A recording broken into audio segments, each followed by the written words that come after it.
ಎಲ್ಲ ನನ್ನ ಆತ್ಮ ಬಂಧುಗಳಿಗೂ ನನ್ನ ಹೃತ್ಪೂರ್ವಕ ಧನ್ಯವಾದಗಳು. ಮೊಟ್ಟ ಮೊದಲಿಗೆ ನಮ್ಮ ಪ್ರೀತಿಯ ಗುರುಗಳಾದ ಬ್ರಹ್ಮರ್ಷಿ ಪಿತಾಮಹ ಸುಭಾಷ್ ಪತ್ರಿಜಿಯವರಿಗೂ ಮಾತಾ ಸ್ವರ್ಣಮಾಲಾ ಅಮ್ಮನವರಿಗೂ ವಂದಿಸುತ್ತಾ, ನಮಗೆ ಜನ್ಮ ನೀಡಿದ ತಂದೆ ತಾಯಿಯರಿಗೂ ವಂದಿಸುತ್ತಾ, ಇವತ್ತಿನ ಈ ಅಷ್ಟಾಂಗ ಮಾರ್ಗ ಯೋಗ, ಪತಂಜಲಿ ಮಹರ್ಷಿಗಳ ಅಷ್ಟಾಂಗ ಮಾರ್ಗ ಯೋಗ ರಾಜಯೋಗವನ್ನು ನಾವು ತಿಳ್ಕೊಳ್ತಾ ಹೋಗ್ತಾ ಇದ್ದೀವಿ. 2 ದಿನದಿಂದ ಆಸನ ಮತ್ತೆ ಪ್ರಾಣಾಯಾಮದ ಬಗ್ಗೆನೂ ತಿಳ್ಕೊಂಡ್ವಿ ನಿನ್ನೆ. ಇವತ್ತು 3ನೇ ಆಸನ, 3ನೆಯ ಸೂತ್ರ, ಇದು ಪ್ರತ್ಯಾಹಾರ ಅಂತ. ನಮ್ಮ ಪತಂಜಲಿ ಋಷಿಗಳ ಪ್ರಕಾರ ಇದು 5ನೇ ಹಂತ, 5ನೇ ಸೂತ್ರ ಆಗಿದೆ. ಅಂದರೆ ನಮ್ಮ ಈ PSSM ನಲ್ಲಿ ನಮ್ಮ ಪತ್ರಿಜಿ ಗುರುಗಳ ಪ್ರಕಾರ ಇದು 2ನೇ ಸೂತ್ರ. ಯಾಕೆಂದ್ರೆ ಯಮ ಲಾಸ್ಟಿಗೆ 4ನೇ ಹಂತ. ಇದು ಯಮ ನಿಯಮ ಲಾಸ್ಟಿಗೆ ಇಟ್ಟಿದ್ರಿಂದ ಇದು ನಮಗೆ ಇಲ್ಲಿ PSSM ನಲ್ಲಿ 3ನೇ ಹಂತ, ಪತಂಜಲಿ ರಾಜ್ ಸೂತ್ರದಲ್ಲಿ 5ನೇ ಹಂತ, ಪತಂಜಲಿ ಗುರುಗಳ ಮಹರ್ಷಿಗಳ ಪ್ರಕಾರ. ಈ ಪತಂಜಲಿ ಮಹರ್ಷಿಗಳು ಈ ಪ್ರತ್ಯಾಹಾರದ ಬಗ್ಗೆ ಏನ್ ಹೇಳಿದ್ದಾರೆ ಅಂತ ಮೊದಲಾಗಿ ನೋಡ್ಕೊಳ್ಳೋಣ. ಇದರಲ್ಲಿ ಆಸನ, ಪ್ರಾಣಾಯಾಮ, ಯಮ ನಿಯಮ ಇಷ್ಟನ್ನು ಬಹಿರಂಗ ಯೋಗ ಅಂತಾರೆ. ಅದು ಏನಿದ್ರು ನಮ್ಮ ದೇಹದ ಹೊರಗಡೆ ನಡೆಯುವಂಥದ್ದು, ಅದು ಬಹಿರಂಗ ಯೋಗ ಅಂತ ಹೇಳ್ತಾರೆ. ಕೊನೆಯದು ಅಂದ್ರೆ 3, ಧಾರಣ, ಧ್ಯಾನ, ಸಮಾಧಿ ಅಂತ ಮತ್ತೆ 3 ಇದೆ. ಈ ಪ್ರತ್ಯಾಹಾರದ ನಂತರ ಧಾರಣ, ಧ್ಯಾನ, ಸಮಾಧಿ, ಇದನ್ನು ಅಂತರಂಗ ಯೋಗ ಅಂತಾರೆ. ಅಂತರಂಗ ಯೋಗ ಅಂದ್ರೆ ನಮ್ಮ ದೇಹದ ಒಳಗಡೆ ನಡೆಯುವಂಥದ್ದು ಇದು ಅಂತ. ಈ ಬಾಹ್ಯ ಬಹಿರಂಗ ಯೋಗ ಮತ್ತು ಅಂತರಂಗ ಯೋಗ ಇವೆರಡರನ್ನು ಜೋಡಿಸುವ ಒಂದು ಸೇತುವೆಯೇ ಈ ಪ್ರತ್ಯಾಹಾರ ಅಂತ. ಅಂದ್ರೆ ನಾವು ಬಾಹ್ಯದಿಂದ ಅಂದ್ರೆ ಬಹಿರ್ಮುಖ ಹೊರಗಿನ ಪ್ರಪಂಚದಿಂದ ಒಳಗಿನ ಪ್ರಪಂಚದ ಒಳಗೆ ಯಾವ ತರ ಹೋಗ್ಬೇಕು ಎಂಬುದನ್ನೇ ಈ ಒಳ ಪ್ರಪಂಚ ಮತ್ತು ಹೊರ ಪ್ರಪಂಚದಕ್ಕೆ ಸೇರಿಸುವ ಕೊಂಡಿ ಈ ಪ್ರತ್ಯಾಹಾರ ಅಂತ ಹೇಳ್ತಾರೆ. ಇದು ಬಹಿರಂಗ ಮತ್ತು ಅಂತರಂಗ ಯೋಗದ ನಡುವೆ ಇರುವ ಒಂದು ಪ್ರಮುಖ ಸೇತುವೆ ಅಂತ. ಇಲ್ಲಿ ಅರ್ಥ ನೋಡ್ಕೊಳ್ಳೋಣ. ಪ್ರತಿ ಅಂದ್ರೆ ಪ್ರತಿ ಮತ್ತು ಆಹಾರ 2 ಪದಗಳು ಸೇರಿ ಪ್ರತ್ಯಾಹಾರ ಆಗಿದೆ. ಒಂದು ನಿಮಿಷ.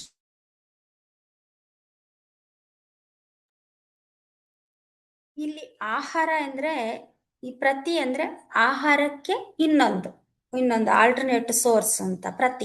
ಪ್ರತಿ ಆಹಾರವಲ್ಲದ ಇನ್ನೊಂದು ಆಹಾರ ಅಂತ. ಇಲ್ಲಿ ಈ ಆಹಾರ ಎಂಬುದು ಪ್ರತ್ಯಾಹಾರದಲ್ಲಿ ಆಹಾರ ಅಂತ ಬರುತ್ತಲ್ವಾ, ಅದು ಆಹಾರ ಎಂಬುದು ನಾವು ತಿನ್ನುವ ಆಹಾರ ಅಲ್ಲ, ಎಲ್ಲನೂ ಆಹಾರನೇ. ಅಂದ್ರೆ ನಾವು ಈ ಪಂಚೇಂದ್ರಿಯಗಳಿಂದ ನಾವು ದೇಹಕ್ಕೆ ಏನೇನು ತಗೊಳ್ತೀವಿ ಅದು ಎಲ್ಲ ಕೂಡ ಆಹಾರ. ಎಕ್ಸಾಂಪಲ್, ನಾವು ಈ ಕಣ್ಣಿಗೆ ಕಾಣುವ ದೃಶ್ಯ ಆಹಾರ, ಕಿವಿಗೆ ಕೇಳುವ ಶಬ್ದ ಆಹಾರ, ಮೂಗಿಗೆ ತಿಳಿಯುವ ಗಂಧ, ಸುಗಂಧ, ವಾಸನೆ ಅದೆಲ್ಲವೂ ಆಹಾರ. ಇದು ಚರ್ಮ ಸ್ಪರ್ಶ ಸಂಕೇತಗಳನ್ನು ಸ್ಪರ್ಶಿಸುವ ಸ್ಪರ್ಶ ಜ್ಞಾನವು ಕೂಡ ಒಂದು ಆಹಾರ. ಆಮೇಲೆ ರುಚಿ, ತಿನ್ನುವ ಇದು ನಾಲಿಗೆ, ಅದು ಕೂಡ ಒಂದು, ನಾವು ತಿನ್ನುವ ಆಹಾರ ಕೂಡ ಆಹಾರವೇ ಅಂತ ಹೇಳ್ತಾರೆ. ಇಲ್ಲಿ ಏನಂದ್ರೆ ಈ ಪ್ರತ್ಯಾಹಾರ ಅಂತ ಈ ಒಂದು ವರ್ಡಿಗೆ ನಮ್ಮ ಪತಂಜಲಿ ಮಹರ್ಷಿಗಳು ಏನು ಇದೊಂದು ವ್ಯಾಖ್ಯಾನ ಕೊಟ್ಟಿದ್ದಾರೆ ಅಂದ್ರೆ, ಸ್ವವಿಷಯಾನು ಸಂಪ್ರಯೋಗೆ ಚಿತ್ತ ಸ್ವರೂಪಾನುಕಾರ ಇವೇಂದ್ರಿಯಾಣಂ ಪ್ರತ್ಯಾಹಾರ ಅಂತ. ಸ್ವವಿಷಯ ಅಂದ್ರೆ ಆಯಾಯ ಇಂದ್ರಿಯಗಳಿಗೆ ಸಂಬಂಧಿಸಿದ ಬಾಹ್ಯ ವಿಷಯಗಳು. ಅಂದ್ರೆ ಒಂದೊಂದು ಇಂದ್ರಿಯಕ್ಕೂ ಒಂದೊಂದು ಕೆಲಸ ಇದೆ. ಈ ನಮ್ಮ ಜ್ಞಾನೇಂದ್ರಿಯದಲ್ಲಿ ಕಣ್ಣು ದೃಶ್ಯ ಎಂಬುದು ಒಂದು ವಿಷಯ, ಕಿವಿಗೆ ಶಬ್ದ ಎಂಬುದು, ನಾಲಿಗೆಗೆ ರುಚಿ, ಚರ್ಮಕ್ಕೆ ಸ್ಪರ್ಶ ಎಂಬುದು ಒಂದು ಇದು ಯಾವುದು ಇದು ವಿಷಯ. ಈ ಸ್ವವಿಷಯ ಸಂಪ್ರಯೋಗೆ ಅಂದ್ರೆ ಸ್ವವಿಷಯ ಅಸಂಪ್ರಯೋಗೆ ಅಂದ್ರೆ, ಅಸಂಪ್ರಯೋಗೆ ಅಂದ್ರೆ ಸಂಪರ್ಕ ಇಲ್ಲದಿರುವುದು ಅಂದ್ರೆ ದೂರವಾಗುವುದು. ಬಾಹ್ಯ ವಿಷಯಗಳೊಂದಿಗೆ ಅಂದ್ರೆ ಈ 5 ಪಂಚೇಂದ್ರಿಯಗಳಿದೆ ಅಲ್ವಾ, 5 ಪಂಚೇಂದ್ರಿಯಗಳಿಗೆ ಸಂಬಂಧಿಸಿದ ಬಾಹ್ಯ ವಿಷಯಗಳು, ಅದರಿಂದ ಸಂಪರ್ಕ ಇಲ್ಲದಿರುವುದು ಅಸಂಪ್ರಯೋಗೆ ಅಂತ. ಅಂದ್ರೆ ಬಾಹ್ಯ ವಿಷಯಗಳೊಂದಿಗೆ ಇಂದ್ರಿಯಗಳನ್ನು ದೂರ ಮಾಡುವುದು ಅಂತ ಅರ್ಥ. ಚಿತ್ತ ಸ್ವರೂಪ ಅಂದ್ರೆ ಮನಸ್ಸಿನ ನಿಜವಾದ ಸ್ವರೂಪ ಅಥವಾ ಆಕಾರ. ಅನುಕಾರ ಇವ ಅಂದ್ರೆ ಅನುಕರಿಸಿದಂತೆ ತೋರುವುದು, ಅದರಂತೆ ಆಗುವುದು. ಇಂದ್ರಿಯಗಳ ಆ ಸ್ಥಿತಿಯೇ ಪ್ರತ್ಯಾಹಾರ. ಇಂದ್ರಿಯಾಣಾಂ ಪ್ರತ್ಯಾಹಾರ ಅಂದ್ರೆ ಹೊರಗಿನ ವಿಷಯಗಳ ಸಂಪರ್ಕವನ್ನು ಬಿಟ್ಟು ಈ ನಮ್ಮ ಚಿತ್ತ ಸ್ವರೂಪ ಅಂದ್ರೆ ಮನಸ್ಸಿನ ತರನೇ, ಮನಸ್ಸು ಏನ್ ಹೇಳುತ್ತೆ ಅದನ್ನೇ ಫಾಲೋ ಮಾಡುದು, ಅದು ಅನುಕರಿಸಿದಂತೆ ಅನುಕರಿಸುವುದು. ಮನಸ್ಸು ಎಲ್ಲಿ ಹೋಗ್ತದೋ ಅಲ್ಲೇ ಹೋಗುವುದೇ, ಅದೇ ಆ ಇಂದ್ರಿಯಗಳ ಸ್ಥಿತಿಯನ್ನು ಪ್ರತ್ಯಾಹಾರ.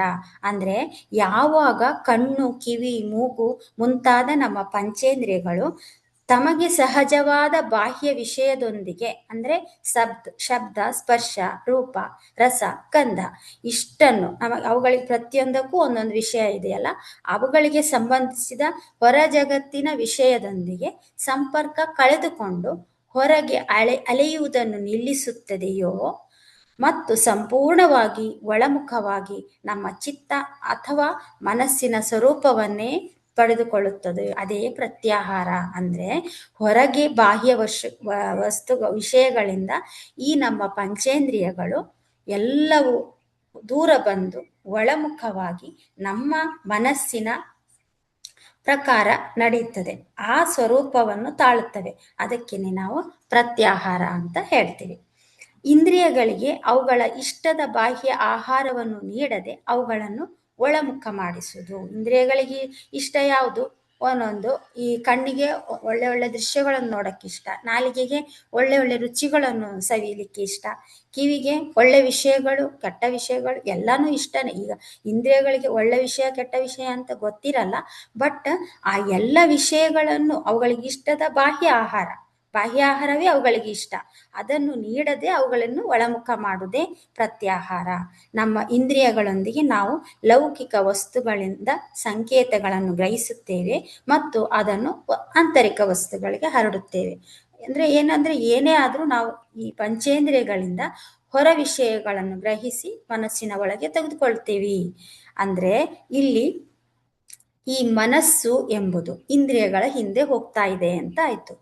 ಈ ನಮ್ಮೊಳಗಿನ ಈ ಎಲ್ಲ ಇಂದ್ರಿಯಗಳು ಮನಸ್ಸಿಗೆ ಆಹಾರವನ್ನು ನೀಡುತ್ತದೆ. ನಮ್ಮ ಇಂದ್ರಿಯಗಳು ಸದಾ ಹೊರಗಿನ ಪ್ರಪಂಚದ ಕಡೆಗೆ ಹರಿಯುತ್ತಿರ್ತದೆ. ಈಗ ಅದೇ ಹೇಳಿದಾಯ್ತು ನಾನು, ಚರ್ಮ ಸಂಕೇತ, ದೃಶ್ಯ ಕಣ್ಣುಗಳಿಗೆ, ಕಿವಿಗಳಿಗೆ ಸಂಗೀತ ಅಥವಾ ಹರಟೆ, ನಾಲಿಗೆಗೆ ಆಹಾರ ಮತ್ತು ಚರ್ಮಕ್ಕೆ ಸ್ಪರ್ಶ. ಇಷ್ಟು ಈ ಮನಸ್ಸು ಈ ಇಂದ್ರಿಯಗಳ ಹಿಂದೆ ಓಡಿ ಓಡಿ ಸುಸ್ತಾಗ್ತದೆ, ಚಂಚಲವಾಗ್ತದೆ. ಒಂದು ಕಣ್ಣು ಆಚೆ ನೋಡಿತ್ತು ಅಂದ್ರೆ ಮನಸ್ಸು ಆ ಕಡೆ ಹೋಗುತ್ತೆ, ಒಂದು ಕಿವಿ ಕೇಳಿತ್ತು ಅಂದ್ರೆ ಮನಸ್ಸು ಕಿವಿ ಕಡೆ ಹೋಗುತ್ತೆ, ಒಂದು ಚರ್ಮ ಏನೋ ಒಂದು ಸ್ಪರ್ಶ ಆಯ್ತು ಅಂತಂದ್ರೆ ಮನಸ್ಸು ಚರ್ಮದ ಕಡೆ ಹೋಗುತ್ತೆ. ಹಾಗೆಯೇ ಮನಸ್ಸಿಗೆ ಈ ಇಂದ್ರಿಯಗಳ ಹಿಂದೆ ಓಡಿ ಓಡಿ ಸುಸ್ತಾಗಿ ಮನಸ್ಸು ಚಂಚಲವಾಗ್ತದೆ ಅಂತ. ಈ ಚಿತ್ತ ಸ್ವರೂಪವನ್ನು ಅನುಕರಿಸುವುದು, ಈ ಚಿತ್ತ ಸ್ವರೂಪ ಅಂತ ಅಲ್ಲಿ ಹೇಳಿದಾರಲ್ಲ, ಅದನ್ನು ಅನುಕರಿಸುವುದಂದ್ರೆ ಸಾಮಾನ್ಯವಾಗಿ ಇಂದ್ರಿಯಗಳು ಹೊರಗಿನ ಪ್ರಪಂಚದ ಆಕಾರವನ್ನು ಪಡೆಯುತ್ತದೆ. ಈಗ ನಾನೀಗ ಹೇಳಿದೆಲ್ಲ, ಕಣ್ಣು ಒಂದು ಹಣ್ಣು ನೋಡಿದ ಕೂಡಲೇ ಮನಸ್ಸು ಆ ಹಣ್ಣಿನ ಯೋಚನೆಯಲ್ಲೇ ಮುಳುಗ್ತದೆ. ಒಂದು ಏನಾದ್ರೂ ತಿಂಡಿ ತಿನ್ನುವ ವಸ್ತು ನೋಡಿದ್ರೆ ಮನಸ್ಸು ಮತ್ತೆ ಆ ತಿಂಡಿಯ ಜೊತೆ ಹೋಗುತ್ತೆ. ಹೀಗೆ ಈ ಇಂದ್ರಿಯಗಳು ಹೊರಗಿನ ಪ್ರಪಂಚವನ್ನು ನೋಡುವುದನ್ನು ನಿಲ್ಲಿಸಿ ಮನಸ್ಸು ಎಲ್ಲಿದೆಯೋ ಅಲ್ಲಿ ಬಂದು ನಿಲ್ಲುತ್ತೆ. ಯಾವುದ್ರಲ್ಲಿ? ಈ ಪ್ರತ್ಯಾಹಾರದಲ್ಲಿ. ಈಗ ನಮ್ದು ಬರೀ ಆಹಾರ ಸೇವಿಸುವುದಂದ್ರೆ ಮನಸ್ಸು ಇಂದ್ರಿಯಗಳ ಹಿಂದೆ ಹೋಗುದು. ಅದೇ ಈ ಪ್ರತ್ಯಾಹಾರದಲ್ಲಿ ಉಲ್ಟಾ ಆಗತ್ತೆ. ಯಾಕಂದ್ರೆ ಇಲ್ಲಿ ಇಂದ್ರಿಯಗಳು ಹೊರಗಿನ ಪ್ರಪಂಚವನ್ನು ನೋಡುವುದು ನಿಲ್ಲಿಸಿ ಮನಸ್ಸು ಎಲ್ಲಿದೆಯೋ ಅಲ್ಲಿಗೆ ಬರುತ್ತೆ. ಅಂದ್ರೆ ಮನಸ್ಸು ಏನು ಮಾಡುತ್ತಾ ಅದನ್ನೇ ಅನುಕರಿಸುತ್ತೆ ಇಂದ್ರಿಯಗಳು. ಇಲ್ಲಿ ಏನಾಗುತ್ತೆ ಅಂದ್ರೆ ಅಲ್ಲಿ ಇಂದ್ರಿಯಗಳ ಹಿಂದೆ ಮನಸ್ಸು ಹೋಗಿದೆ, ಇಲ್ಲಿ ಮನಸ್ಸಿನ ಹಿಂದೆ ಇಂದ್ರಿಯಗಳು ಬಂದಿದೆ. ಮನಸ್ಸು ಶಾಂತವಾಗಿದ್ರೆ ಇಂದ್ರಿಯ ಕೂಡ ಶಾಂತ ಆಗುತ್ತೆ. ಅಂದ್ರೆ ಇಂದ್ರಿಯಗಳು ಮನಸ್ಸಿನ ಚಿತ್ತದ ರೂಪವನ್ನು ಅನುಕರಿಸಲು ಪ್ರಾರಂಭ ಮಾಡುತ್ತದೆ.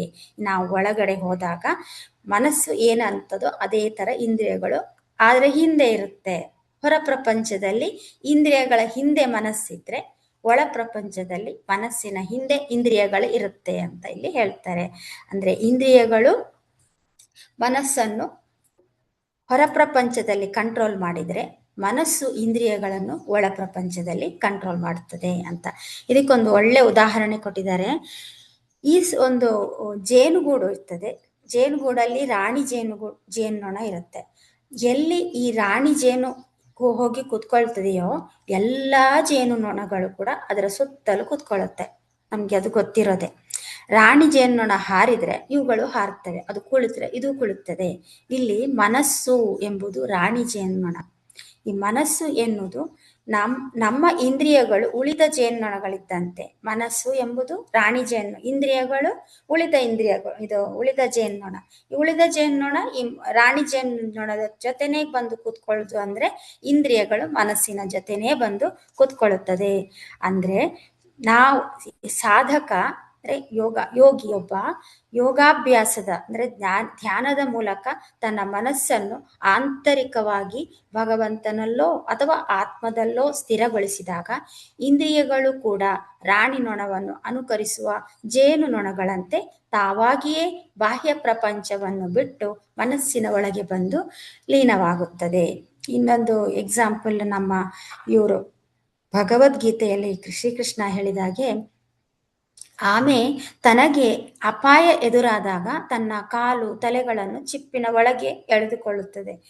ಆ ಚಿಪ್ಪಿರುತ್ತೆ, ಕೈ ಕಾಲುಗಳನ್ನು ಒಳಗೆ ಎಳೆದುಕೊಳ್ಳುತ್ತದೆ. ಅದೇ ರೀತಿ ಯೋಗ ಸಾಧಕನು ಬಾಹ್ಯ ಪ್ರಪಂಚದ ಆಕರ್ಷಣೆಗಳು ಎದುರಾದಾಗ, ಯೋಗ ಸಾಧಕನಿಗೆ ಬಾಹ್ಯ ಪ್ರಪಂಚದ ಆಕರ್ಷಣೆಗಳೇ ಅಪಾಯ.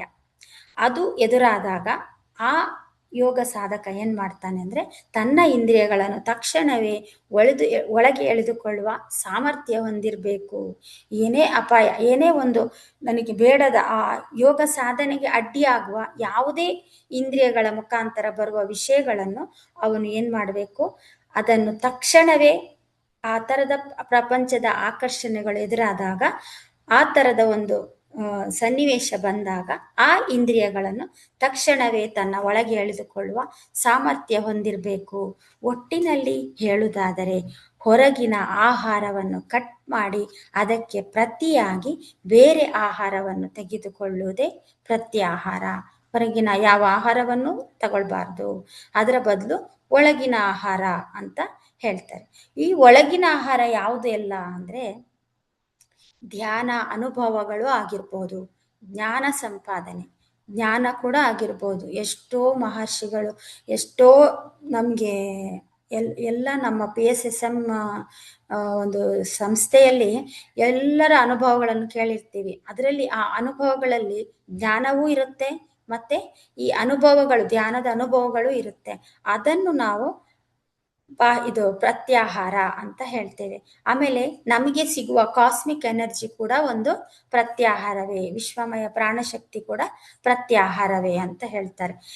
ಪ್ರತ್ಯಾಹಾರದ ಪ್ರಮುಖ ಪ್ರಯೋಜನಗಳು ಅಂತ ಹೇಳಿ ಪತಂಜಲಿ ಮಹರ್ಷಿಗಳೇನ್ ಹೇಳ್ತಾರೆ ಅಂದ್ರೆ, ತಥ ಪರಮ ವಶ್ಯತೇಂದ್ರಿಯಾಂ ಅಂದ್ರೆ ಇಂದ್ರಿಯಾಣಂ ಅಂತ. ತಥ ಅಂದ್ರೆ ಅದರಿಂದ, ಪ್ರತ್ಯಾಹಾರದ ಸಾಧನೆಯಿಂದ ಪರಮಾವಶ್ಯತ ಅಂದ್ರೆ ಅತ್ಯುತ್ತಮವಾದ ನಿಯಂತ್ರಣ, ವಶ್ಯತ ಅಂದ್ರೆ ವಶದಲ್ಲಿಟ್ಟುಕೊಳ್ಳೋದು, ಪರಮ ಅಂದ್ರೆ ಅತ್ಯುತ್ತಮವಾದ, ಇಂದ್ರಿಯಾಣ ಇಂದ್ರಿಯಗಳ ಮೇಲೆ ನಮಗೆ ಅತ್ಯಂತ ನಿಯಂತ್ರಣ ಸಿಗುತ್ತೆ ಈ ಪ್ರತ್ಯಾಹಾರದಿಂದ. ಪ್ರತ್ಯಾಹಾರದ ಸಿದ್ಧಿಯಿಂದ ಇಂದ್ರಿಯಗಳ ಮೇಲೆ ಅತ್ಯುನ್ನತವಾದ ಅಥವಾ ಸಂಪೂರ್ಣವಾದ ವಿಜಯ ಸಿಗುತ್ತದೆ. ಅಂದರೆ ಇಂದ್ರಿಯಗಳು ಮನಸ್ಸಿನೊಂದಿಗೆನೆ ಇರುತ್ತೆ ಅಂತ. ಸಾಮಾನ್ಯವಾಗಿ ಈ ಜನರು ಬಲವಂತವಾಗಿ ಈ ಇಂದ್ರಿಯಗಳನ್ನು ಹತೋಟಿಯಲ್ಲಿ ಇಟ್ಕೊಳ್ಳಲು ನೋಡ್ತಾರಂತೆ. ಯಾಕೆಂದ್ರೆ ಏನಾದ್ರೂ ಒಂದು ಬೇಡದ ಒಂದು ವಸ್ತುಗಳು, ನಮ್ಮ ಗುರುಗಳೇ ಹೇಳ್ತಾರೆ, ಈ ತರದ ಒಂದು ಯಾವುದೇ ಕೆಟ್ಟ ಯೋಚನೆಗಳಾಗ್ಲಿ, ಯಾವುದೇ ಕೆಟ್ಟ ದೃಶ್ಯ ಆಗ್ಲಿ, ಯಾವುದೇ ಏನೇ ಆದ್ರೂ ಅದನ್ನು ನಾವು ಆ ಟೈಮಲ್ಲಿ ನಾವು ಸಾಕ್ಷಿ ಭಾವದಲ್ಲಿ ಇರಬೇಕು ಅಂತ ಹೇಳ್ತಾರೆ.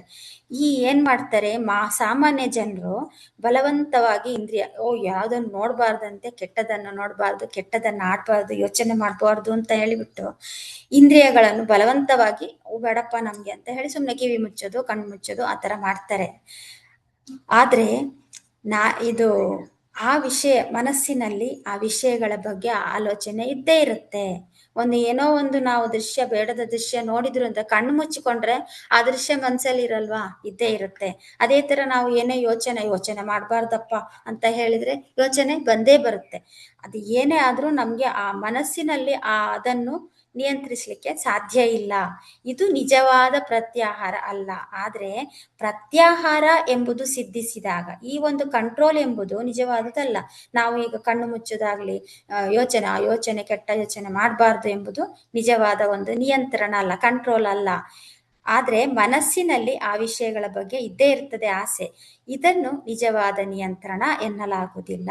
ಆದ್ರೆ ಪ್ರತ್ಯಾಹಾರ ಸಿದ್ಧಿಸಿದಾಗ ಅಂದ್ರೆ ನಾವು ಎಲ್ಲ ಇಂದ್ರಿಯಗಳನ್ನು ಒಳಮುಖ ಮಾಡಿದಾಗ ಇಂದ್ರಿಯಗಳು ತಾನಾಗಿಯೇ ಒಳಮುಖ ಆಗುತ್ತೆ. ಹೊರಗಿನ ಯಾವ ಆಕರ್ಷಣೆಗಳು ಇಂದ್ರಿಯಗಳನ್ನು ಸೆಳೆಯಲಾರವು. ಇಲ್ಲಿ ಇಂದ್ರಿಯಗಳು ಅಂದ್ರೆ ಕಣ್ಣು, ಕಿವಿ, ಮೂಗು, ಬಾಯಿ, ಚರ್ಮ. ಈ ಇಂದ್ರಿಯಗಳು ಹೊರಗಿನ ಯಾವ ಆಕರ್ಷಣೆಯನ್ನು ಇಂದ್ರಿಯಗಳು ಇಂದ್ರಿಯಗಳಿಗೆ ಹೊರಗಿನ ಯಾವ ಆಕರ್ಷಣೆಯೂ ಇರುವುದಿಲ್ಲ ಅಂತ ಇಲ್ಲಿ ಹೇಳ್ತಾರೆ. ಇದನ್ನೇ ಪತಂಜಲಿ ಮಹರ್ಷಿಗಳು ಪರಮಾವಶ್ಯತಾ, ಪರಮ ನಿಯಂತ್ರಣ, ಸಾಮಾನ್ಯ ಜನರಿಗೆ ಆಗುವಂಥದ್ದಲ್ಲ. ಇದು ಪ್ರತ್ಯಾಹಾರವನ್ನು ಯಾರು ಸಿದ್ಧಿಸಿಕೊಳ್ತಾರೋ ಅವರಿಗೆ ಮಾತ್ರ ಆಗುತ್ತೆ. ಇಂದ್ರಿಯಗಳು ಸ್ವತಂತ್ರವಾಗಿ ಕೆಲಸ ಮಾಡುವುದಿಲ್ಲ. ಅವುಗಳಿಗೆ ಮನಸ್ಸಿನ ಬೆಂಬಲ ಬೇಕೇ ಬೇಕು. ಹೌದಲ್ವಾ? ಕಣ್ಣು ನೋಡು ಅಂತ ಹೇಳಕ್ಕೆ ಮನಸ್ಸು ಬರ್ಬೇಕಲ್ಲಿ. ಏನೇ ಯೋಗ ಈಗ ನಾವು ಮೊದ್ಲಿಂದ ನೋಡ್ತಾ ಇದ್ದೀವಿ, ಯಾವುದ್ರೊಂದಿಗೆ ಮನಸ್ಸು ಸೇರುತ್ತದೆಯೋ ಅದು ಆವಾಗಲೇ ಆ ಒಂದು ಕೆಲಸ ಆಗ್ಲಿ, ಆ ಒಂದು ಸನ್ನಿವೇಶ ಒಂದು ನಿರ್ಮಾಣ ಆಗುದು. ಇಲ್ಲಿ ಇಂದ್ರಿಯಗಳು ಸ್ವತಂತ್ರವಾಗಿ ಕೆಲಸ ಮಾಡುವುದಿಲ್ಲ, ಅಲ್ಲಿ ಮನಸ್ಸು ಬೇಕೇ ಬೇಕು. ಮನಸ್ಸು ಯಾವುದರ ಕಡೆಗೆ ಇರುತ್ತದೆಯೋ ಇಂದ್ರಿಯಗಳು ಕೂಡ ಆ ಕಡೆಗೆ ಓಡುತ್ತದೆ. ಪ್ರತ್ಯಾಹಾರದಲ್ಲಿ ಮನಸ್ಸನ್ನು ಇಂದ್ರಿಯಗಳಿಂದ ಬೇರ್ಪಡಿಸಿ ಒಳಗೆ ತಿರುಗಿಸುವುದರಿಂದ ಇಂದ್ರಿಯಗಳಿಗೆ ಶಕ್ತಿ ನೀಡುವ ಮೂಲವೇ ಕತ್ತರಿಸಿದಂತಾಗುತ್ತದೆ. ಆಗ ಇಂದ್ರಿಯಗಳು ಯೋಗಿಯ ಸಂಪೂರ್ಣ ಅಜ್ಞಾನವರ್ತಿಗಳಾಗುತ್ತದೆ ಅಂತ ಹೇಳ್ತಾರೆ ಇಲ್ಲಿ. ಇಂದ್ರಿಯಗಳ ಮೇಲೆ ಪ್ರತ್ಯಾಹಾರ ಸಿದ್ಧಿಸಿದಾಗ ಇಂದ್ರಿಯಗಳು ನಮ್ಮ ನಿಯಂತ್ರಣಕ್ಕೆ ಬರುತ್ತೆ. ಆಗ ಏನಾಗುತ್ತೆ? ನಮ್ಮ ನಿಯಂತ್ರಣಕ್ಕೆ ಬಂದು, ನಮ್ಮ ನಿಯಂತ್ರಣ ಅಂದ್ರೆ ಇಲ್ಲಿ ಯೋಗಿಯ ನಿಯಂತ್ರಣ, ಧ್ಯಾನ ಮಾಡುವವರ ನಿಯಂತ್ರಣ, ಧ್ಯಾನಿಯ ನಿಯಂತ್ರಣ ಅಂತಲೇ ಹೇಳ್ಬೋದು. ಕಣ್ಣು ನೋಡಬಾರದ್ದನ್ನು ನೋಡುವುದಿಲ್ಲ, ಕಿವಿ ಕೇಳಬಾರದ್ದನ್ನು ಕೇಳುವುದಿಲ್ಲ. ಅಂದ್ರೆ ನಮ್ಮ ನಿಯಂತ್ರಣಕ್ಕೆ ಸಿಕ್ಕಿದ ಮೇಲೆ ಇಂದ್ರಿಯಗಳು ಯಾವುದನ್ನು ಕೂಡ ಮಾಡಲ್ಲ. ಪ್ರತ್ಯಾಹಾರ ಆಗ ಯಾವ ಟೈಮಲ್ಲಿ ಅಂದ್ರೆ ಈ ಪ್ರತ್ಯಾಹಾರ ಸಿದ್ಧಿಸಿದಾಗ, ಅಂತರಂಗ ಇಂದ್ರಿಯಗಳು ಸಂಪೂರ್ಣವಾಗಿ ವಶವಾದಾಗ ಮಾತ್ರ ಸಾಧಕನಿಗೆ ಮುಂದಿನ ಹಂತಗಳಾದ ಧಾರಣ, ಧ್ಯಾನ ಮತ್ತು ಸಮಾಧಿಯ ಸ್ಥಿತಿಗೆ ಹೋಗಲು ಸಾಧ್ಯವಾಗುತ್ತದೆ. ಇಂದ್ರಿಯಗಳು ಹೊರಗೆ ಅಲೆಯುತ್ತಿರುವಾಗ ಧ್ಯಾನ ಮಾಡಲಿಕ್ಕೆ ಸಾಧ್ಯನೇ ಇಲ್ಲ. ಆದ್ರಿಂದ ಪ್ರತ್ಯಾಹಾರದ ಈ ಫಲವು ಅಂತರಂಗ ಯೋಗದ ಯಶಸ್ಸಿಗೆ ಪ್ರಮುಖ ಅಡಿಪಾಯವಾಗಿದೆ. ಈ ಪ್ರತ್ಯಾಹಾರ ಅದಕ್ಕೆ ಹೇಳ್ತಾ ಇದ್ದಾರೆ ನಮ್ಮ ಪತಂಜಲಿ ಮಹರ್ಷಿಗಳು, ಪ್ರತ್ಯಾಹಾರ ಎಂಬುದು ಬಾಹ್ಯ ಪ್ರಪಂಚ ಮತ್ತು ಅಂತ ಪ್ರಪಂಚದ ಒಂದು ಕೊಂಡಿ ಅಥವಾ ಸೇತುವೆ ಆಗಿದೆ. ಈ ಫಲ ಯೋಗ ಯಶಸ್ಸಿಗೆ ಇದು ಪ್ರಮುಖ ಅಡಿಪಾಯವಾಗಿದೆ ಅಂತ ಹೇಳ್ತಾರೆ. ಇಲ್ಲಿ ಇನ್ನೊಂದು ಎಕ್ಸಾಂಪಲ್ ಹೇಳ್ತಾರೆ. ಚಂಚಲವಾಗಿ ಓಡುತ್ತಿದ್ದ ಕುದುರೆಗಳನ್ನು ನುರಿತ ಸಾರಥಿಯು ತನ್ನ ಲಗಾಮಿನಿಂದ ಸಂಪೂರ್ಣವಾಗಿ ನಿಯಂತ್ರಣಕ್ಕೆ ತಂದುಕೊಂಡ್ರೆ ರಥ ಹೇಗೆ ಮುಂದುವರಿಯುತ್ತದೆಯೋ ಹಾಗೆಯೇ ಪ್ರತ್ಯಾಹಾರದಿಂದ ಇಂದ್ರಿಯಗಳನ್ನು ಗೆದ್ದ ಯೋಗಿಯ ಜೀವನ ಪ್ರಯಾಣವು ಪರಮ ಗುರಿಯತ್ತ ಸಾಗುತ್ತದೆ ಎಂಬುದೇ ಈ ಸೂತ್ರದ ಸಾರ. ಚಂಚಲವಾಗಿ ಓಡುತ್ತಿದ್ದ ಕುದುರೆಗಳನ್ನು ಸಾರಥಿ ಏನ್ ಮಾಡ್ತಾರೆ? ಲಗಾಮಿನಿಂದ ಸಂಪೂರ್ಣ ನಿಯಂತ್ರಣಕ್ಕೆ ತಂದುಕೊಂಡು ರಥವನ್ನು ಬೇಕಾದ ಕಡೆ ಓಡಿಸ್ತಾನೆ. ಹಾಗೆ ಕೂಡ ಅದೇ ತರ ಈ ಪ್ರತ್ಯಾಹಾರದಿಂದ ಯೋಗಿಯು ಇಂದ್ರಿಯಗಳನ್ನು ಗೆದ್ದು ಅವನ ಜೀವನ ಪ್ರಯಾಣ, ಅವನ ಧ್ಯಾನ ಮಾರ್ಗ, ಅವನ ಸಾಧನೆಯ ಮಾರ್ಗ ಪರಮ ಗುರಿಯತ್ತ ಸಾಗ್ತದೆ ಅಂತ ಇಲ್ಲಿ ಹೇಳ್ತಾರೆ. ಈ ಪ್ರತ್ಯಾಹಾರದಿಂದ ಶಕ್ತಿಯ ಸಂರಕ್ಷಣೆ ಆಗುತ್ತೆ. ಶಕ್ತಿಯ ಸಂರಕ್ಷಣೆ, ಇಂದ್ರಿಯಗಳು ಹೊರಗೆ ಅಲದಾಡು ನಿಲ್ಲಿಸಿದಾಗ ಶಕ್ತಿ ವ್ಯರ್ಥ ಆಗುವುದು ನಿಲ್ಲುತ್ತೆ. ಅಂದ್ರೆ ಆಂತರಿಕ ಶಾಂತಿ ದೊರೆಯುತ್ತದೆ. ಇಂದ್ರಿಯಗಳು ಪ್ರತ್ಯಾಹಾರ ಇದು ರೇಡಿಯೋದಲ್ಲಿ ಏನಂತಾರೆ, ಇದಕ್ಕೊಂದು ಎಕ್ಸಾಂಪಲ್ ಕೊಡ್ತಾರೆ. ಈಗ ಹೊರಗಿನ ಸೌಂಡ್ ಎಲ್ಲ ಇದ್ರೆ ರೇಡಿಯೋ ಹಾಕಿದ್ರೆ ನಾವು ಯಾವುದೇ ಆಗ್ಲಿ, ಮೊಬೈಲೇ ಆಗ್ಲಿ ಅಥವಾ ನಾವು ಟಿವಿ ಹಾಕಿದ್ರೆ ಹೊರಗಿನ ಸೌಂಡ್ ಇದ್ರೆ ನಮ್ಗೆ ಟಿವಿ ಸೌಂಡ್ ಕೇಳುತ್ತಾ? ಇಲ್ಲ ಅಲ್ವಾ? ಅದೇ ತರ ಹೊರಗಿನ ಇಂದ್ರಿಯಗಳು ಹೊರ ಪ್ರಪಂಚಕ್ಕೆ ಮುಖ ಮಾಡಿದ್ರೆ ನಮಗೆ ಧ್ಯಾನ ಸಾಧನೆ ಕಷ್ಟ.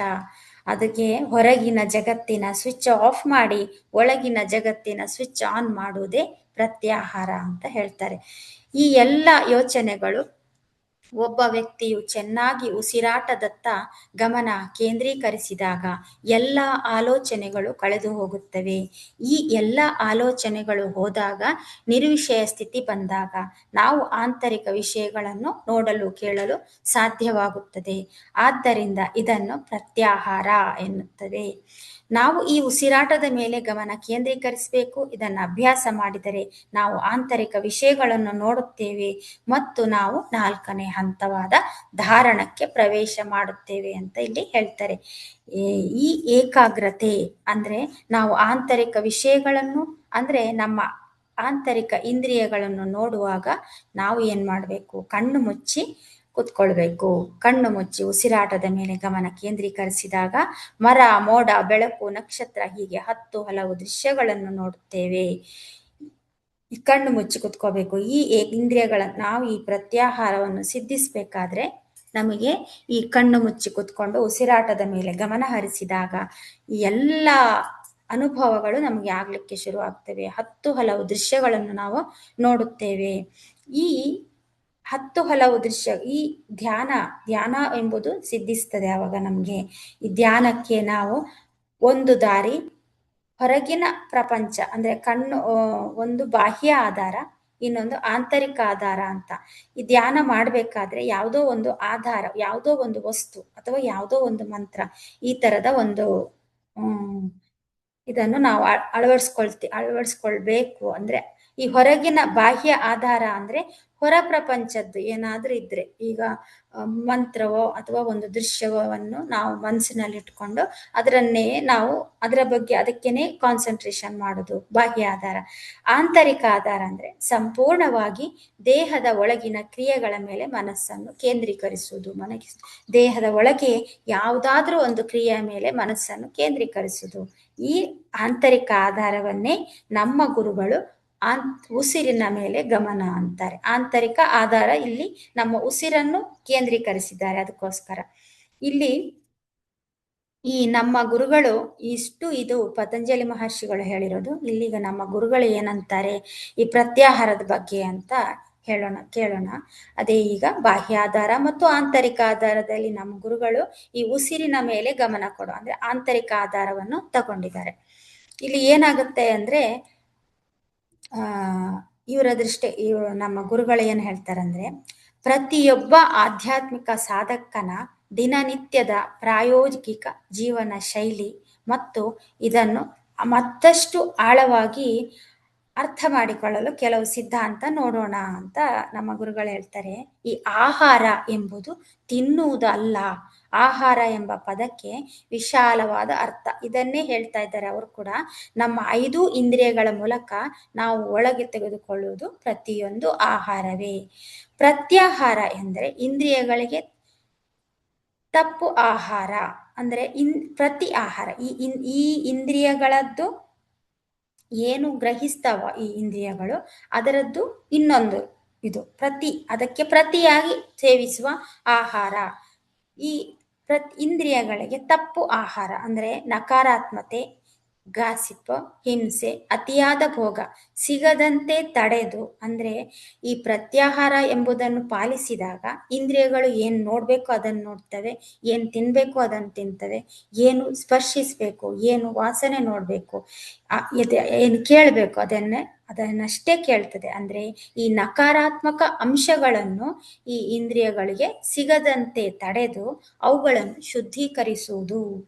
ಒಳಗಡೆ ಕಸ ಹಾಕುವುದನ್ನು ನಿಲ್ಲಿಸಿದರೆ ಮಾತ್ರ ಒಳಗಿರುವುದು ಸ್ವಚ್ಛವಾಗುತ್ತದೆ ಎನ್ನುತ್ತಾರೆ ಪತ್ರಿಜಿಗಳು. ಅಂದ್ರೆ ಒಳಗೆ ಈ ಇಂದ್ರಿಯಗಳನ್ನು ಕೂಡ ನಾವು ಫಿಲ್ಟರ್ ಮಾಡಬೇಕು. ನಾವು ಏನ್ ನೋಡ್ಬೇಕು, ಒಳ್ಳೆಯ ವಸ್ತು ಒಟ್ಟಾಗಿ ಏನು ಹೇಳುದಂದ್ರೆ ಈ ಒಳ್ಳೆಯ ತಪ್ಪು ಆಹಾರವನ್ನು ತ್ಯಜಿಸಿ ಅದನ್ನು ಶುದ್ಧೀಕರಿಸುವುದು ಪ್ರತ್ಯಾಹಾರ. ಒಳಗಡೆ ಕಸ ಹಾಕಿದ್ರೆ ಏನಾಗುತ್ತೆ ಹೇಳಿ, ಅದು ಕಲುಷಿತ ಆಗುತ್ತೆ. ಅದನ್ನು ನಿಲ್ಲಿಸಿದ್ರೆ ಮಾತ್ರ ಒಳಗಿರುವುದು ಸ್ವಚ್ಛವಾಗ್ತದೆ. ಈ ತರದ ಒಂದು ಕ್ರಿಯೆಯು ಬಲವಂತವಾಗಿ ಮಾಡಬಾರ್ದು. ಅಂದ್ರೆ ಇಂದ್ರಿಯಗಳನ್ನು ಬಲವಂತವಾಗಿ ತಡೆದ್ರೆ ಮನಸ್ಸಿನಲ್ಲಿ ಆ ವಸ್ತುಗಳ ಮೇಲೆ ಆಸೆ ಮತ್ತಷ್ಟು ಹೆಚ್ಚುತ್ತದೆ. ಕರೆಕ್ಟ್ ತಾನೆ? ಯಾರೋ ಈಗ ಮಕ್ಕಳಿಗೇನೆ ನೋಡಿ, ಏನೋ ಒಂದು ನೀನು ಅಲ್ಲಿ ಹೋಗ್ಬೇಡ, ನೀನು ಅದು ತಿನ್ಬೇಡ ಅಂತ ಹೇಳಿದ್ರೆ ಇನ್ನೂ ಜಾಸ್ತಿ ತಿನ್ಬೇಕು ಅಂತ ಅನ್ಸುತ್ತೆ ಮಕ್ಕಳಿಗೆ. ನಮ್ಗೇನು ಅಷ್ಟೇನೆ, ನಾವೇನೋ ಏನೋ ಒಂದು ಪದಾರ್ಥ ಅದು ತಿಂದ್ರೆ ಒಳ್ಳೇದಲ್ಲ ಅಂತ ಅನ್ಸಿದ್ರು ಕೂಡ ನಮಗೆ ಇಷ್ಟ ಇದ್ರೆ ನಮ್ಗೆ ಅದನ್ನ ಮತ್ತು ಮತ್ತು ತಿನ್ಬೇಕು ಅಂತ ಅನ್ಸ್ತದೆ. ಯಾರಾದ್ರೂ ಬಲವಂತ ಮಾಡಿದ್ರೆ, ಯಾವುದಕ್ಕೆ ಆಗ್ಲಿ, ಪಂಚೇಂದ್ರಿಯಗಳಿಗೆ ಯಾವ ವಿಷಯಗಳ ಮೇಲೇನೂ ಬಲವಂತ ಹಾಕ್ಬಾರ್ದು. ಬಲವಂತ ಹಾಕಿದ ಕೂಡಲೇ ನಮಗೆ ಅದರ ಬಗ್ಗೆ ಆಸೆ ಜಾಸ್ತಿ ಆಗುತ್ತೆ. ಇದನ್ನು ಈ ತರದ ಬಲವಂತಿಕೆಯನ್ನು ಗುರುಗಳು ತುಂಬಾ ವಿರೋಧಿಸುತ್ತಿದ್ರು. ಬಲವಂತವಾಗಿ ಇಂದ್ರಿಯಗಳನ್ನು ತಡೆದ್ರೆ ಅದರ ಮೇಲೆ ಆಸೆ ಹೆಚ್ಚುತ್ತದೆ. ಆದ್ರೆ ಆನಾಪಾನಸತಿ ಧ್ಯಾನದ ಮೂಲಕ ನೀವು ನಿಮ್ಮ ಉಸಿರನ್ನು ಗಮನಿಸಲು ಶುರು ಮಾಡಿದಾಗ ನಿಮ್ಮ ಆತ್ಮಕ್ಕೆ ವಿಶ್ವಶಕ್ತಿ ಸಿಗಲು ಪ್ರಾರಂಭವಾಗುತ್ತದೆ. ಅಂದ್ರೆ ಧ್ಯಾನ ಮಾಡ್ತಾ ಮಾಡ್ತಾ ನಿಮಗೆ ದೇಹಕ್ಕೆ ವಿಶ್ವಶಕ್ತಿ ಎಂಬ ಒಂದು ಆಹಾರ ಸಿಗುತ್ತೆ ಅಂತ. ಒಮ್ಮೆ ಆತ್ಮಕ್ಕೆ ಆ ದಿವ್ಯವಾದ ಆನಂದ ರುಚಿ ಸಿಕ್ಕರೆ ಇಂದ್ರಿಯಗಳಿಗೆ ಹೊರಗಿನ ಸಣ್ಣ ಪುಟ್ಟ ಪ್ರಾಪಂಚಿಕ ಸುಖಗಳು ತಾವಾಗಿಯೇ ಬೇಡ ಎನಿಸ್ತದೆ. ಆ ವಿಶ್ವಶಕ್ತಿ ನಮ್ಮ ಒಳಗೆ ಗ್ರಹಿಸಿ ನಾವು ಅದನ್ನು ತೆಗೆದುಕೊಂಡಾಗ, ಬಾಡಿಗೆ ತಗೊಂಡಾಗ ನಮಗೆ ಹೊರಗಿನ ಪ್ರಾಪಂಚಿಕದ್ದು ಯಾವುದೇ ಚಿಕ್ಕ ಚಿಕ್ಕ ವಿಷಯಗಳ ಮೇಲೆ ಆಸೆ ಹೋಗೋದೇ ಇಲ್ಲ. ಆವಾಗ ಇದನ್ನೇ ಈ ಪ್ರಾಪಂಚಿಕ ವಿಷಯಗಳು ಸುಖಗಳು ತಾನಾಗಿಯೇ ಬೇಡ ಅನಿಸ್ತದೆ. ಇದನ್ನೇ ಪತ್ರಿಜಿಯವರು ಸಹಜ ಪ್ರತ್ಯಾಹಾರ ಅಂತ ಹೇಳ್ತಾರೆ. ಸಹಜ ಪ್ರತ್ಯಾಹಾರವೇ ಆಗ್ಬೇಕು, ಬಲವಂತದ ಪ್ರತ್ಯಾಹಾರ ಆಗ್ಬಾರ್ದು ಅಂತ. ನಾವು ಪ್ರಪಂಚದಲ್ಲೇ ಇರಬೇಕು, ಆದರೆ ಪ್ರಪಂಚ ನಮ್ಮೊಳಗಡೆ ಇರಬಾರದು. ನಾವು ಈ ಪ್ರಪಂಚದಲ್ಲಿರ್ಬೇಕು, ನಮ್ಮೊಳಗಡೆನೆ ಪ್ರಪಂಚ ಇರಬಾರದು. ಒಂದು ಸುಂದರ ಉದಾಹರಣೆ ಏನಂದ್ರೆ, ಉಪ್ಪಿನಕಾಯಿ ಜಾಡಿಯಲ್ಲಿ ಉಪ್ಪಿನಕಾಯಿ ಇರುತ್ತೆ, ಆದ್ರೆ ಜಾಡಿಗೆ ಉಪ್ಪಿನಕಾಯಿಯ ರುಚಿ ಹತ್ತುವುದಿಲ್ಲ ಅಂತ ಹೇಳ್ತಾರೆ ಗುರುಗಳು. ಜಾಡಿ ಏನಾದ್ರೂ ಉಪ್ಪಿನಕಾಯಿ ರುಚಿ ನೋಡುತ್ತಾ? ಇಲ್ಲ. ಆದ್ರೆ ಉಪ್ಪಿನಕಾಯಿ ಆ ಜಾಡಿ ಒಳಗಡೆನೆ ಇರುತ್ತೆ. ಅದೇ ರೀತಿ ನಾವು ಈ ಸಂಸಾರದಲ್ಲಿದ್ದು ಎಲ್ಲ ಕರ್ತವ್ಯಗಳನ್ನು ಮಾಡುತ್ತಾ ಇಂದ್ರಿಯಗಳ ಸುಖವನ್ನು ಅನುಭವಿಸಿದರೂ ಅದಕ್ಕೆ ಅಂಟಿಕೊಳ್ಳಬಾರದು. ಎಲ್ಲವನ್ನು ಇದ್ದುಕೊಂಡು, ಅಂದ್ರೆ ಈ ಪ್ರಪಂಚದಲ್ಲೇ ಇದ್ದುಕೊಂಡು ನಾವು ಇದನ್ನು ಸಾಧಿಸಬೇಕು. ಯಾವುದೇ ಘಟನೆ ನಡೆದರೂ ಮೂರನೇ ವ್ಯಕ್ತಿಯಂತೆ ಸಾಕ್ಷಿ ಭಾವದಿಂದ ನೋಡುವುದೇ ಪ್ರತ್ಯಾಹಾರ ಅಂತ ಹೇಳ್ತಾರೆ ನಮ್ಮ ಗುರುಗಳು. ಶಕ್ತಿಯ ಸಂರಕ್ಷಣೆ ಅಂದ್ರೆ ನಿಮ್ಮ ಕಣ್ಣುಗಳು ತೆರೆದಿದ್ದಾಗ ನಿಮ್ಮ ಮನಸ್ಸು ಹೊರಗಿನ 100 ವಿಷಯಗಳ ಕಡೆ ಚದುರಿ ಹೋಗುತ್ತದೆ. ಅಂದ್ರೆ ಶಕ್ತಿ ಯಾವ ತರ ವ್ಯಯ ಆಗುತ್ತೆ ಅಂತ. ಯಾವಾಗ ನೀವು ಕಣ್ಣು ಮುಚ್ಚಿ ಕೈ ಬೆರಳು ಜೋಡಿಸಿ ಕಾಲುಗಳನ್ನು ಕ್ರಾಸ್ ಮಾಡಿ ಕುಳಿತುಕೊಳ್ಳುತ್ತೀರೋ ಆಗ ನಿಮ್ಮ ಶಕ್ತಿ ಹೊರಗೆ ಸೋರಿ ಹೋಗುವುದು ನಿಲ್ಲುತ್ತದೆ. ಇಂದ್ರಿಯಗಳ ದ್ವಾರಗಳನ್ನು ಮುಚ್ಚಿದ ತಕ್ಷಣ ಆ ಶಕ್ತಿಯು ಒಳಮುಖವಾಗಿ ಹರಿದು ಮೂರನೇ ಕಣ್ಣು ಮತ್ತು ಆಧ್ಯಾತ್ಮಿಕ ಚಕ್ರಗಳನ್ನು ಜಾಗೃತಗೊಳಿಸಲು ಬಳಕೆಯಾಗ್ತದೆ. ಅಂದ್ರೆ ನೀನು ಹೊರಗಿನ ಜಗತ್ತನ್ನು ನೋಡುತ್ತಿದ್ದರೆ ಅದು ಸಂಸಾರ, ನಿನ್ನನ್ನೇ ನೀನು ಒಳಗೆ ನೋಡಿಕೊಂಡರೆ ಅದೇ ನಿರ್ವಾಣ. ಹೊರಗಿನಿಂದ ಒಳಗಣ್ಣನ್ನು ತಿರುಗಿಸುವ ಕಲೆಯೇ ಪ್ರತ್ಯಾಹಾರ ಅಂತ ಗುರುಗಳು ಹೇಳ್ತಾರೆ. ಧ್ಯಾನ ಶಾಸ್ತ್ರ ಅಂದ್ರೆ ಈಗ ಮತ್ತೆ ಮತ್ತು ಎಕ್ಸ್ಪ್ಲೇನ್ ಮಾಡ್ತಾ ಗುರುಗಳು ಹೇಳ್ತಾರೆ, ಧ್ಯಾನ ಶಾಸ್ತ್ರ ಏನ್ ಹೇಳುತ್ತೆ ಅಂದ್ರೆ, ಈ ನಮ್ಮ PSSMಗೆ ಅವರು ಪತಂಜಲಿ ಯೋಗ ಸೂತ್ರವನ್ನು ಅಳವಡಿಸ್ತಾ ಹೋದ್ರೆ, ಮೊದಲನೆಯದು ಆಸನ, ಎರಡನೆಯದು ಪ್ರಾಣಾಯಾಮ, ಮೂರನೆಯದು ಪ್ರತ್ಯಾಹಾರ. ಚಂದವಾಗಿ ಕುಳಿತು 2 ಕಣ್ಣುಗಳನ್ನು ಮುಚ್ಚಿ ಕೈ ಬೆರಳುಗಳನ್ನು ಒಂದಕ್ಕೊಂದು ಪೋಣಿಸಿ ಕೂತ್ಕೊಳ್ಬೇಕು. ಈ ಕಣ್ಣುಗಳಿಂದ 80% ಎನರ್ಜಿ ಹೊರಗೆ ಹೋಗುತ್ತೆ, ಅದಕ್ಕೋಸ್ಕರ ಕಣ್ಣು ಮುಚ್ಕೋ. ಅದನ್ನು ನಾವು ಆಗ ಸಂಗ್ರಹಿಸ್ಕೊಳ್ತೀವಿ ಒಳಗೆ. ಕೈಗಳಿಂದ 10% ಶಕ್ತಿ ಹೋಗುತ್ತೆ, ಅದನ್ನು ಕೂಡ ಸಂಗ್ರಹಿಸ್ಕೊಳ್ತೀವಿ. ಕಾಲುಗಳಿಂದ ಕೂಡ 10% ಎನರ್ಜಿ ಹೋಗುತ್ತೆ, ಅದನ್ನು ಕೂಡ ಸಂಗ್ರಹಿಸ್ಕೊಳ್ತೀವಿ. ಮತ್ತೆ ಮಾತಾಡುವಾಗ, ನೋಡುವಾಗ ಎಲ್ಲವನ್ನು ನಾವು ಎನರ್ಜಿ ಲಾಸ್ ಮಾಡ್ಕೊಳ್ತೀವಿ. ಕಣ್ಣು ಮುಚ್ಚಿ ಬಾಯಿ ಮುಚ್ಚಿದಾಗ ಅದನ್ನು ನಾವು ಸಂಗ್ರಹಿಸಿಕೊಳ್ತೇವೆ. ಆಮೇಲೆ ಮನಸ್ಸಿನ ಆಲೋಚನೆಗಳ ಮೂಲಕ ಪ್ರಾಣಶಕ್ತಿ ಎಲ್ಲ ಹೊರಗೆ ಹೋಗುತ್ತೇವೆ, ಅದನ್ನು ಕೂಡ ಒಳಗೆ ಸಂಗ್ರಹಿಸಿಕೊಳ್ಳುವುದಕ್ಕಾಗಿಯೇ ಇರುವುದು ಯೋಗ ಚಿತ್ತವೃತ್ತಿ ನಿರೋಧ. ಅಂದ್ರೆ ಎಲ್ಲವನ್ನು ಮುಚ್ಚಿ ನಾವು ಕೂತ್ಕೊಂಡ್ರು ಕೂಡ ಮನಸ್ಸು ಯೋಚನೆ ಮಾಡ್ತಾ ಇರುತ್ತೆ, ಅದನ್ನು ಕೂಡ ಒಳಗೆ ಎಳೆದುಕೊಂಡು ನಾವು ಶಕ್ತಿ ಸಂಗ್ರಹ ಮಾಡಬೇಕು. ಆ ಯೋಚನೆಯಿಂದ ಕೂಡ ಶಕ್ತಿ ಹೊರಗೆ ಹೋಗ್ತಾ ಇರ್ತದೆ, ಅದನ್ನು ಕೂಡ ನಾವು ಒಳಗೆ ಎಳೆದುಕೊಂಡು ಶಕ್ತಿಯನ್ನು ಸಂಗ್ರಹ ಮಾಡಬೇಕು.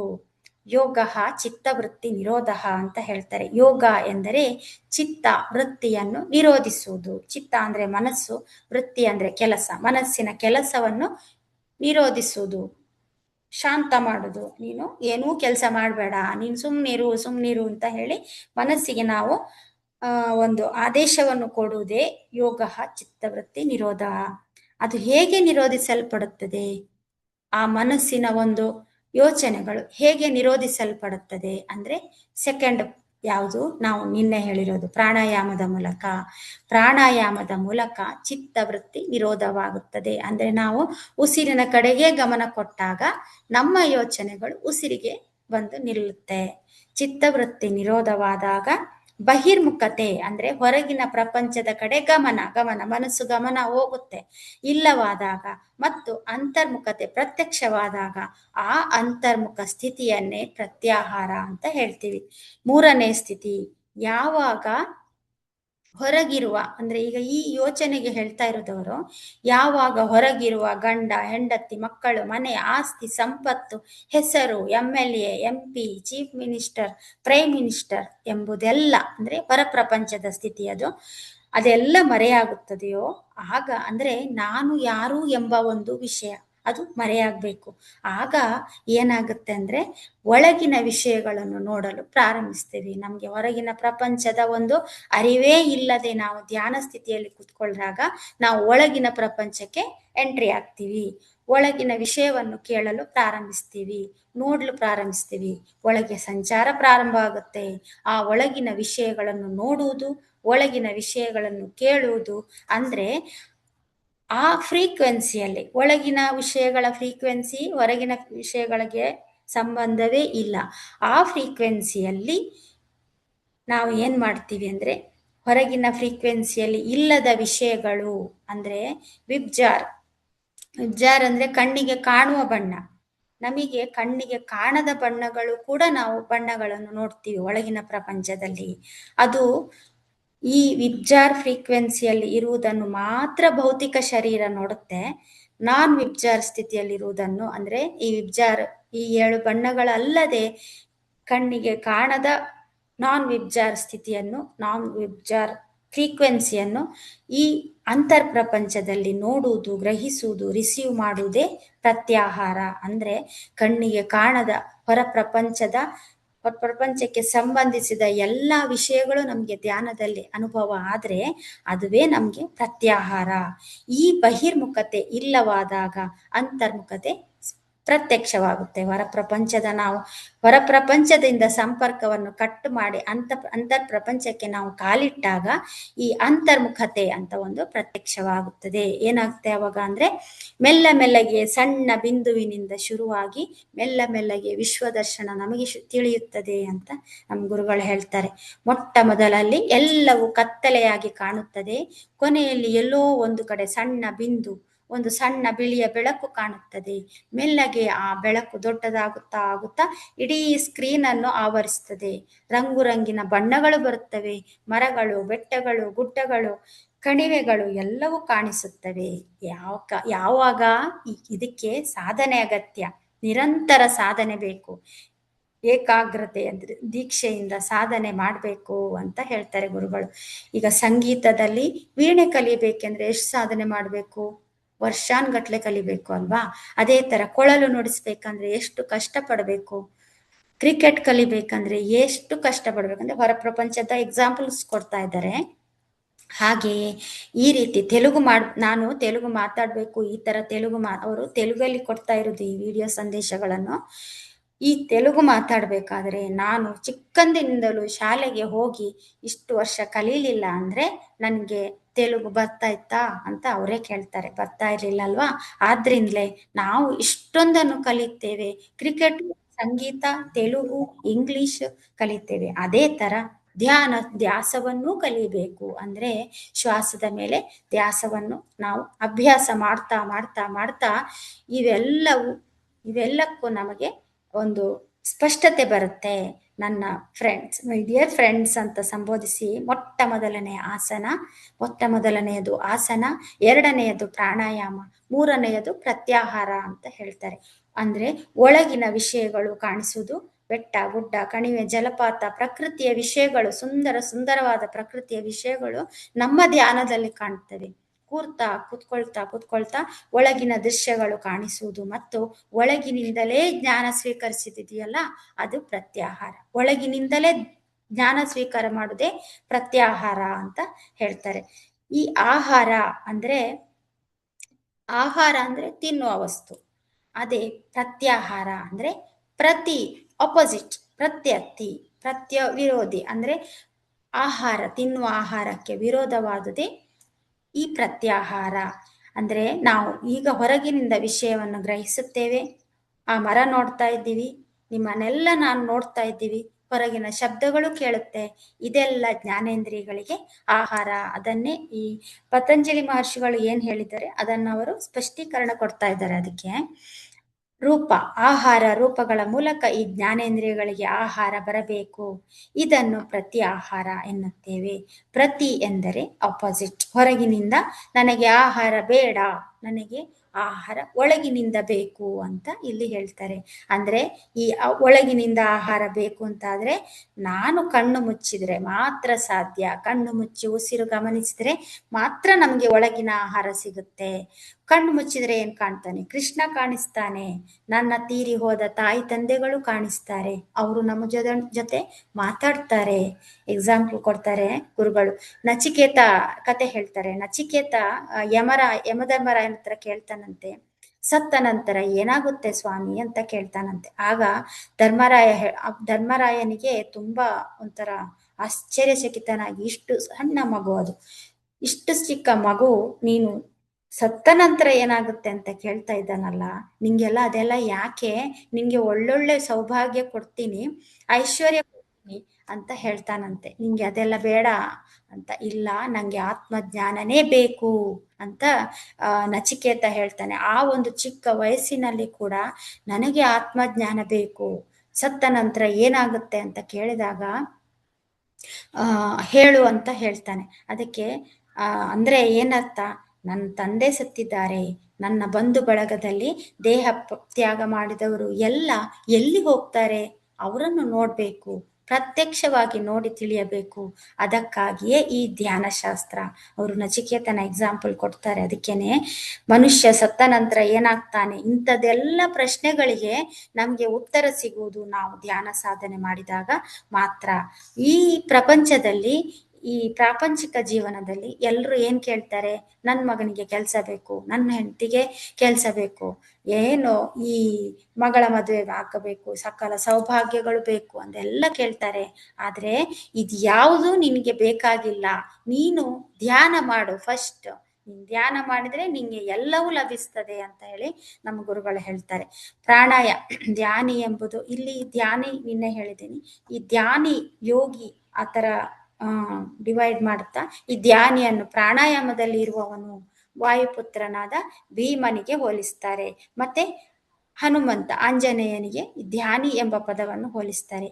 ಈ ಪ್ರಾಣಾಯಾಮದಲ್ಲಿ ಇರುವವನು ಧ್ಯಾನಿ, ಪ್ರತ್ಯಾಹಾರದಲ್ಲಿ ಇರುವವನು ಯೋಗಿ. ಅಂದ್ರೆ ಬ್ರಹ್ಮಾಂಡದ ಪ್ರಾಣಶಕ್ತಿಯನ್ನು ಪಡೆದ ನಕುಲನಿಗೆ ಕೂಡ ಈ ಪ್ರತ್ಯಾಹಾರವನ್ನು ಹೋಲಿಸ್ತಾರೆ. ಆಸನ, ಪ್ರಾಣಾಯಾಮ, ಪ್ರತ್ಯಾಹಾರ ನಂತರ 4ನೆಯದು ಧಾರಣ. ಅಂದ್ರೆ ನೀವು ಧ್ಯಾನ ಮಾಡಿದಾಗ ನಿಮಗೆ ಏನ್ ಕಾಣಿಸ್ತದೆಯೋ, ಯಾವ ಸುಗಂಧ ನಿಮಗೆ ಬರುತ್ತದೆಯೋ, ಯಾವ ನಾದ ನಿಮಗೆ ಕೇಳಿಸುತ್ತದೆಯೋ ಅದರ ಮೇಲೆ ಏಕಾಗ್ರತೆ ವಹಿಸುವುದು. ಇಷ್ಟೆಲ್ಲ ನಿಮ್ಗೆ ಕಾಣಿಸುವುದು ಪ್ರತ್ಯಾಹಾರ ಆದ್ರೆ, ಅದರ ಮೇಲೆ ಏಕಾಗ್ರತೆ ವಹಿಸುವುದು ಅದು ಧಾರಣ ಅಂತ ಆಗುತ್ತೆ. ನಮಗೆ 3ನೇ ಕಣ್ಣು ಜಾಗೃತವಾಗಬೇಕಾದ್ರೆ ಈ ಮೂಗಿನ ಪಿರಮಿಡ್ ಆಕಾರದ ಮೂಲಕ ಉಸಿರಾಟ ನಡಿಬೇಕು. ಸುಖಮಯ ಪ್ರಾಣಾಯಾಮದೊಂದಿಗೆ ಶ್ವಾಸದ ಮೇಲೆ ಧ್ಯಾಸವಿಟ್ಟಾಗ ತಕ್ಷಣವೇ 3ನೇ ಕಣ್ಣು ತೆರೆದುಕೊಳ್ಳುತ್ತದೆ. ಪ್ರತ್ಯಾಹಾರ ನಡೆದು ಒಳಗಡೆ ಅಂತರ್ಮುಖಿಯಾದಾಗ ಅಲ್ಲಿ ಕಾಣುವ ದೃಶ್ಯಗಳು ಅಥವಾ ಕೇಳಿಸುವ ನಾದಗಳೇ ಪ್ರತ್ಯಾಹಾರ. ಅದರ ಮೇಲೆ ಏಕಾಗ್ರತೆ ವಹಿಸುವುದೇ ಧಾರಣ. ಈ ಧಾರಣದ ಬಗ್ಗೆ ನಾಳೆ ತಿಳಿದುಕೊಳ್ಳೋಣ. ಇವತ್ತಿಗೆ ಪ್ರತ್ಯಾಹಾರ ಏನು, ನಮ್ಮ ಪತಂಜಲಿ ಮಹರ್ಷಿಗಳು ಪ್ರತ್ಯಾಹಾರದ ಬಗ್ಗೆ ಏನು ಹೇಳಿದ್ದಾರೆ, ಅದಕ್ಕೆ ಅನುಗುಣವಾಗಿ ನಮ್ಮ ಗುರುಗಳು ಕೂಡ ಅದನ್ನು ಯಾವ ತರ ಸ್ಪಷ್ಟೀಕರಿಸಿದ್ದಾರೆ ಎಂಬುದನ್ನು ನಾವಿವತ್ತು ನೋಡ್ಕೊಂಡ್ವಿ. ಈ ಝೂಮ್ ಮೂಲಕ ನೋಡಿದ ಕೇಳಿದ ಎಲ್ಲ ನನ್ನ ಆತ್ಮ ಬಂಧುಗಳಿಗೆ ನನ್ನ ಪ್ರೀತಿಪೂರ್ವಕ ಧನ್ಯವಾದಗಳು. ಈ ವೇದಿಕೆಯಲ್ಲಿ ಅವಕಾಶ ಕಲ್ಪಿಸಿಕೊಟ್ಟ ನಮ್ಮ PSSM ವೇದಿಕೆಗೆ ತುಂಬ ಹೃದಯದ ಧನ್ಯವಾದ. Thank you masters. Thank you very much.